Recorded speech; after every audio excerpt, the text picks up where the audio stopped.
அஸ்ஸலாமு அலைக்கும் வரஹ்மத்துல்லாஹி வபரகாத்துஹு. இன்று சூரா அல் பக்ரா தப்சீர் தொடரில் 25வது வசனத்திலிருந்து பார்ப்போம்.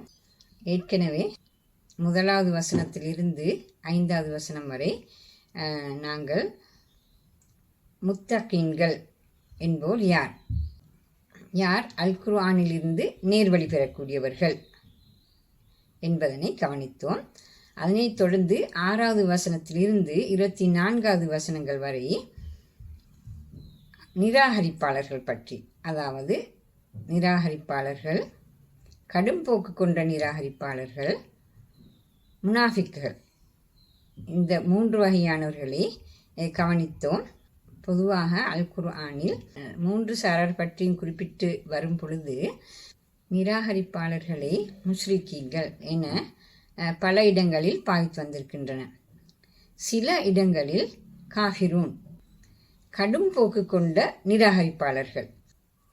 அவர்கள் வேண்டுமென்று இஸ்லாத்தை அழிக்கவும் கூடுதலாக முயற்சித்தவர்கள், மிகவும் கடும் போக்கு கொண்டவர்கள் என்ற வகையில் அவர்களை அல்லாஹ் அல் குர்ஆனில் காஃபிர் என்று, காஃபிர்கள் என கடும் போக்கு கொண்டவர்களை அந்தந்த சந்தர்ப்பத்தில் குறிப்பிடப்பட்டிருப்பது இங்கு கவனிக்கத்தக்கது. அவர்களை பற்றிய நிறைய படிப்பினைகள், சம்பவங்கள் இங்கு குறிப்பிடப்பட்டிருக்கின்றன. அதனைத் தொடர்ந்து 25வது வசனங்களிலிருந்து என்ன சொல்ல வருகின்றது என்பதனை கவனிப்போம். வபஷிரில் லதீன ஆமனு வ அமிலு ஸாலிஹாத்தி அன்ன லஹும் ஜன்னாத்தின் தஜ்ரி மின் தஹ்திஹல் அன்ஹாரு குல்லமா ருஸிகு மின்ஹா மின் தமரத்தின் ரிஸ்கன் காலு ஹாதல்லதி ருஸிக்னா மின் கபலு வ ஊத்து பிஹி முத்தஷாபிஹன் வலஹும் ஃபீஹா அஸ்வாஜும் முத்தஹரத்துன் வஹும் ஃபீஹா ஹாலிதூன். இறை நம்பிக்கை கொண்டு சீரான செயற்பாடுகளை செய்வோருக்கு சுவனச் சோலைகள் உள்ளன என்று நற்செய்தி சொல்வீராக. அவற்றின் கீழிருந்து இடைக்கிடையே ஆறுகள் ஊற்றெடுத்து ஓடுகின்றன. அங்கு அவர்களுக்கு உணவுப் பொருளாக பழமொன்று கொடுக்கப்படும் போதெல்லாம் இதுதான் எமக்கு முன்பு கொடுக்கப்பட்டது என்று அவர்கள் சொல்வார்கள். இவ்வாறு ஒன்றையொன்று ஒத்தவையே அவர்களுக்கு கொண்டு வந்து கொடுக்கப்படும். அங்கு அவர்களுக்கு பரிசுத்தமான மனைவியர்கள் இருப்பார்கள். அவர்கள் அங்கே நிரந்தரமாக வாழ்வார்கள். வசனம் 25. ஆறுகளும் அருவிகளும் நிறைந்த வளமிக்க பச்சை பசேலென்ற சோலை, அங்கு அழிவற்ற நிரந்தர வாழ்வு, உடலும் உள்ளமும் தூய்மை பெற்ற கன்னியர்களான மனைவியர்கள் என்று இவ்வாறான அழகியதொரு வாழ்வு அது. ஒவ்வொரு முறையும் பழங்கள் வரும்போதெல்லாம் அவை ஒன்றையொன்று ஒத்திருக்கும். இவற்றைத்தானே முன்பு கொண்டு வந்தீர்கள் என்று சொல்லிவிட்டு கடித்து பார்த்தால் ஒவ்வொன்றின் சுவையும் வித்தியாசமானதாக இருக்கும். அவற்றின் கீழிருந்து இடைக்கிடையே ஆறுகள் ஊற்றெடுத்து ஓடுகின்றன என்ற வசனம் பற்றி விளக்கத்தை தருவது அவசியமாகிறது. அல் குர்ஆன் தஜ்ரி மின் தஹ்திஹல் அன்ஹார் என்ற வாக்கியமே இவ்வாறு மொழிபெயர்க்கப்பட்டுள்ளது. இவ்வசனத்தில் பிரயோகிக்கப்பட்டுள்ள மின் என்ற இடைச்சொல் இருந்து, அதாவது ஓரிடத்திலிருந்து என்ற கருத்தை கொண்டிருக்கிறது. அவற்றின் என்ற சொல் முன்னால் உள்ள வசனத்தில் வரும் சோலைகள் என்ற சொல்லை சுட்டுகிறது. தஹ்த என்ற சொல் கீழ் என்ற கருத்தை கொடுக்கிறது. எனவே இதன்படி சோலைகளது நிலத்தின் கீழிருந்து என்ற கருத்து பெறப்படுகிறது. அன்ஹார் என்பது பன்மை சொல், ஆறுகள் என்ற கருத்தை கொடுக்கிறது. எனவே நிறைய ஆறுகள் ஓடுகின்றன என இதன் மூலம் விளங்க முடிகிறது. மொழியின் இப்பிரயோகத்தின் காரணமாக இடைக்கிடை ஆறுகள் என மொழிபெயர்த்தோம். இப்போது வசனத்தை முழுமைப்படுத்தும் போது அவற்றின் கீழிருந்து இடைக்கிடை ஆறுகள் ஊற்றெடுத்து ஓடுகின்றன என மொழிபெயர்ப்பதே பொருத்தமாக இருக்கும். சுவர்க்கங்கள் உள்ளன, அவற்றின் கீழால் ஆறுகள் ஓடும் என்ற சாதாரண மொழிபெயர்ப்பை விட இது கருத்தை தெளிவாக காட்டும் மொழிபெயர்ப்பாகும் என கருதுகிறோம். இந்த அழகிய உலகம் இறை நம்பிக்கையுடன் வாழ்ந்து நற்செயல் புரிந்து வாழ்க்கையை வளர்ப்படுத்தியவர்களுக்கானதாகும். அதாவது ஏற்கனவே விளக்கப்பட்ட இறைவன் பற்றிய பிரக்ஞையுடன் வாழ்ந்தவருக்கானதாகும்.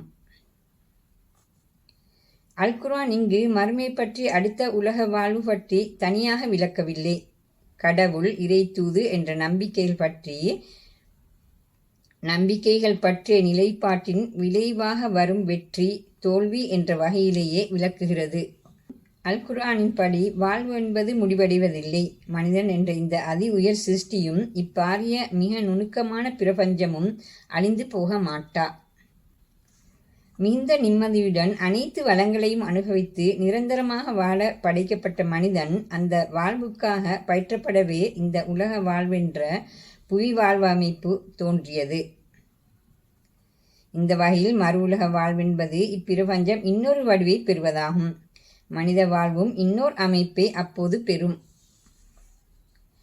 அத்தோடு அது நிரந்தர பிரபஞ்ச ஒழுங்காகவும் நிரந்தர வாழ்வு அமைப்பாகவும் அமையும்.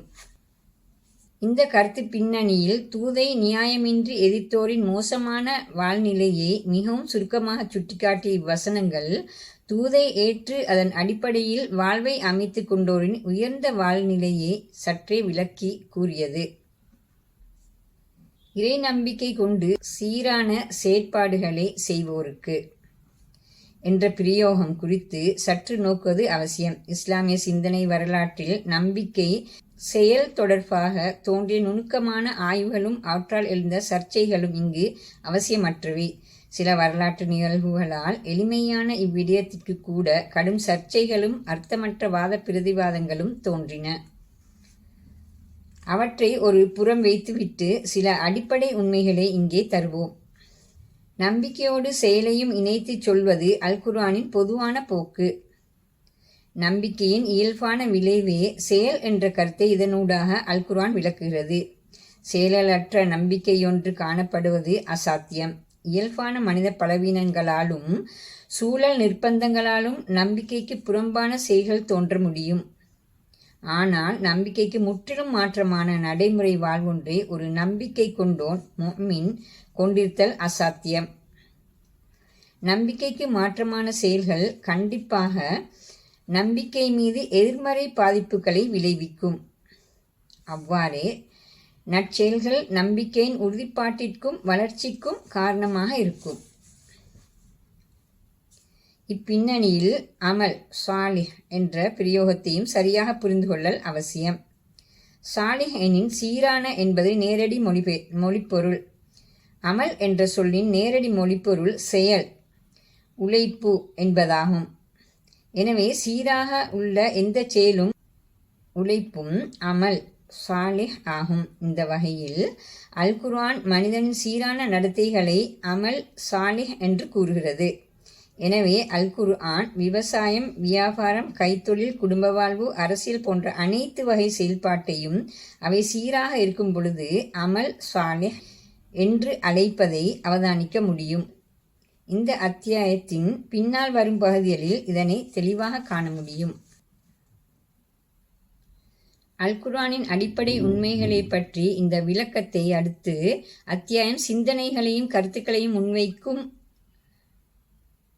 அல் குர்ஆனின் முறைமையொன்று பற்றி விளக்குகிறது. அத்தோடு அதனை எவ்வாறு சிலர் தமது வழிப்பிரளலை நியாயப்படுத்திக் கொள்ள பாவிக்கின்றார்கள் என காட்டி அவர்கள்தான் சத்தியத்தை கண்மூடித்தனமாக எதிர்க்கும் நிராகரிப்பாளர்கள் எனவும் விளக்குகிறது. அப்போது மனிதர்களில் சிலர் ஏன் குர்ஆன் மூலம் வழிகாட்டலை பெற்றிருக்கிறார்கள் என்பது தெளிவாகிறது. இன்னல்லாஹ லா யஸ்தஹி அன் யத்ரிப மஸலம் மா பஊலத்தம் ஃபமா ஃபௌகஹா வ அம்மல் லதீன ஆமனு ஃபயஅலமூன அன்னஹுல் ஹக்கு மிர் ரப்பிஹிம் வ அம்மல் லதீன கஃபரு ஃபயகூலூன மாதா அராதல்லாஹு பிஹாதா மஸலன் யுலில்லு பிஹி கஸீரன் வ யஹ்தி பிஹி கஸீரா வமா யுலில்லு பிஹி இல்லல் ஃபாசிகீன். இறைவன் ஓர் ஈயையோ அல்லது அதனை விட அற்பமானதையோ உதாரணமாக சொல்வதற்கு வெட்கப்பட மாட்டான். இறை நம்பிக்கை கொண்டோர் தங்களது இறைவனிடமிருந்து வந்த சத்தியமே அது என்று புரிந்து கொள்வர். ஆனால் கடும்போக்கு கொண்ட நிராகரிப்பாளர்கள் இறைவன் இந்த உதாரணத்தின் மூலம் என்ன நாடுகிறான் என கேட்பார்கள். இவ்வாறு அதிகமானோரை அதன் மூலம் அவன் வழிதவரச் செய்கின்றான். அதிகமானோரை நேர்வழி பெறச் செய்கின்றான். மனித இயற்கை போக்கை விட்டு வெளியேறியவர்களையே அவன் அதன் மூலம் வழிபெறச் செய்கின்றான். வசனம் 26. இறைவன் மிக உயர்ந்தவன், மிகுந்த கண்ணியத்துக்குரியவன். மனோ இச்சைகள் மனித பலவீனங்களை விட்டு மிக தூரமானவன். ஆனால் அவன் மனிதனோடு பேசும்போது மனித யதார்த்தத்திற்கு இறங்கி வந்து பேசுவதே இயல்பானது. மனிதனின் தேவைகள் மனோ இச்சைகளை கவனத்திற்கொண்டே அவனது வழிகாட்டல்கள் அமைய வேண்டும். இந்த பின்னணி கொண்டதே அல் குர்ஆன். எனவே அது விஷயங்களை விளக்க சிலந்தி போன்ற அற்ப பொருட்களையும் உபமானமாக கொண்டு வரும். முன்னைய வசனங்கள் விளக்கியது போன்று சுவர்க்கத்தை விளக்கும்போது அங்குள்ள இன்பங்களுக்கு உதாரணமாக காம இன்பத்தையும் அது விவரிக்கும். மனிதனுக்கு வழிகாட்ட விரும்பும் நூல் இவ்வாறுதான் இருக்க வேண்டும். இந்த வகையில் இத்தகைய விடயங்களை கூற இறைவன் வெட்கப்படுவதில்லை என்று இந்த வசனம் சொல்கிறது. அல் குர்ஆன் ஓர் அறிவு அற்புதம். மனிதர்கள் யாராலும் அதனை மிகைத்துவிட முடியாது என முன்னால் வந்த வசனங்கள் விளக்கின. ஆனால் கடும்போக்கு கொண்ட நிராகரிப்பாளர்கள் அவர்களது அந்த கண்மூடித்தனமான எதிர்ப்புணர்வின் காரணமாக அறிவு நேர்மையை இழந்திருப்பார்கள். எனவே அத்தூதை எதிர்க்க அதனுள்ளேயே ஏதும் நியாயம் இருக்கின்றதா என தேடுவார்கள். அவர்கள் தேடிய போலி நியாயம்தான் இறைவன் அற்ப பொருட்களை இவ்வாறு உபமானங்களாக கொண்டு வருவானா என்ற கேள்வியாகும். இந்த உவமையின் மூலம் இறைவன் நாடுவதுதான் என்ன என்று ஆட்சேபனை எழுப்பி அல் குர்ஆன் இறை தூதாய் இருக்க முடியாது என அவர்கள் மறுக்க முயல்வர். இப்படி அவர்கள் வழிபிறழ்ந்து செல்வார்கள். இதனைத்தான் அதன் மூலம், அந்த உதாரணத்தின் மூலம் வழிபிறழ்கிறார்கள் என இவ்வசனம் சொல்கிறது. ஆனால் நம்பிக்கை கொண்டோர் இறை வசனங்களில் உள்ள சத்தியத்தை கண்டு கொள்வர். அவர்கள் சொல்லப்படும் உவமையை அல்ல, அவை கொடுக்கும் கருத்தையே நோக்குவர். சத்தியம் ஈயின் வடிவில் வருவது பற்றி அவர்கள் கவலைப்பட மாட்டார்கள். இவ்வாறு அவர்கள் அல் குர்ஆனின் மூலம் நேர்வழியை பெற்றுக்கொள்வார்கள். இவ்வாறு ஒரே வசனத்தின் மூலம் பலர் நேர்வழி பெறவும் இன்னும் பலர் வழி பிறழவும் செய்கிறார்கள் என்றால் அந்த வசனத்தில் அல்ல, அதனை பார்த்தவரிலுள்ள கோளாறே இதுவாகும் என்பது தெளிவு. அவ்வாறு வழி தவறுபவர்கள் யார் என கீழ்வரும் வசனங்கள் விளக்குகின்றன. வமா யுதில்லு பிஹி இல்லல் ஃபாசிகீன் அல்லதீன யம்குதூன அஹ்தல்லாஹி மின் பஅதி மீசாகிஹி வயக்தஊன மா அமரல்லாஹு பிஹி ஐ யூஸல வயுஃப்ஸிதூன ஃபில் அர்த் உலாயிக ஹுமுல் ஹாசிரூன். அவர்கள்தான் இறைவனுடனான உடன்பாட்டை அது நன்கு உறுதிப்படுத்தப்பட்டதன் பிறகு முறிப்பவர்கள், தொடர்புபடுத்தப்பட வேண்டும் என்று இறைவன் கட்டளையிட்டவற்றை துண்டிப்பவர்கள், பூமியில் சீர்கேடு செய்பவர்கள் என்று மனித இயற்கை போக்கை விட்டு வெளியேறியவர்களையே அவன் அதன் மூலம் வழிபிறழச் செய்கிறான். அவர்கள்தான் நஷ்டவாளர்கள். வசனம் 27. இவ்வாறு வழி தவறுபவர்கள் மனித இயற்கை போக்கை விட்டு வெளியே நிற்போர் ஆவர். இக்கருத்தை கொடுக்க அல் குர்ஆன் இங்கு ஃபாசிகீன் என்ற சொல்லை பாவித்துள்ளது. இச்சொல் மூலச்சொல்லான ஃபசக என்னும் பதம் அரபு மொழியில் பொதுவாக வெளியேறியது என்ற கருத்தில் பாவிக்கப்படுகிறது. பழத்தின் பழுத்த பகுதி தோலை விட்டு வெளிப்பாய்தல் ஃபசகத்தில் ருத்தபா என்று அரபு மொழியில் கூறுவார்கள். எலிரி தனது பொந்திலிருந்து அடிக்கடி வெளியேறி கொண்டிருப்பதால் அதனை ஃபுவைசிகா என்று அழைப்பர். இம்மொழி பிரயோகத்தின் அடிப்படையில் ஃபாசிக் என்ற சொல்லுக்கு இறை வழிகாட்டலை விட்டு அல்லது இறைவனுக்கு கட்டுப்படுதலை விட்டு வெளியே நிற்பவர் என்ற கருத்தை கொடுக்கப்படுகிறது. இந்த வகையில் இப்பிரயோகம் இறை நிராகரிப்பாளன், பெரும் பாவி இருவரையும் குறிக்கிறது. தொடர்ந்து அவர்கள் பற்றி அல் குர்ஆன் விளக்குகிறது. அவர்கள்தான் உலகின் சீர்கேடிற்கு காரணமான வன்முறையாளர்கள். முதலில் அவர்கள் இறைவனுடனான உடன்பாட்டை முறிக்கிறார்கள். இங்கு இறை உடன்பாடு என்பது இறை நம்பிக்கையை குறிக்கிறது. மனிதர்கள் எல்லோரிடமும் இயல்பிலேயே இறை நம்பிக்கை காணப்படுகிறது. எனவேதான் இறை நம்பிக்கையற்றோர் உலகில் சொற்ப தொகையினராக விதிவிலக்காக உள்ளனர். இந்த இறை நம்பிக்கை மனித வாழ்வின் அத்திவாரம். அதுவே மனிதனை மிருகமாகாமல் காத்து வருகிறது. இந்த அத்திவாரத்தை உடைப்பதே அவர்களது முதலாவது மோசமான செயலாகிறது. இரண்டாவது, தொடர்புபடுத்த வேண்டுமென்று இறைவன் கட்டளையிட்டவற்றை அவர்கள் துண்டித்து விடுவார்கள் என இவ்வசனம் கூறுகிறது. இது பல்வேறு வடிவங்களில் அமையும் மனித உறவுகளை குறிக்கிறது. அவற்றை உடைத்து மனிதனுக்கு மனிதனை எதிரியாக மாற்றிவிடும் பயங்கர குற்றச் செயலை இவர்கள் செய்கிறார்கள். இவ்வாறு சீர்குலைவுகள் உலகில் பெருக இத்தகையவர்கள் காரணமாகிறார்கள். ஆனால் தமக்கு நலன் பயக்கும் என கருதி அவர்கள் செய்தவை இறுதியில் பாரிய நஷ்டத்திற்கு வழிவகுப்பதாக அமைந்து போகும். அடுத்த உலக வாழ்வின் இந்த நஷ்டத்தின் பாரதூரத்தை அவர்கள் நன்கு புரிந்து கொள்வார்கள். அவர்கள்தான் நஷ்டவாளிகள் என கூறுவதன் மூலம் அதனையே இறைவன் உணர்த்துகிறான். இவ்வாறு ஃபாசிக்கினுடைய பண்புகளை நோக்கும்போது அவை கடும்போக்கு கொண்ட நிராகரிப்பாளர்களே குறிக்கின்றது என்பது தெளிவாகிறது.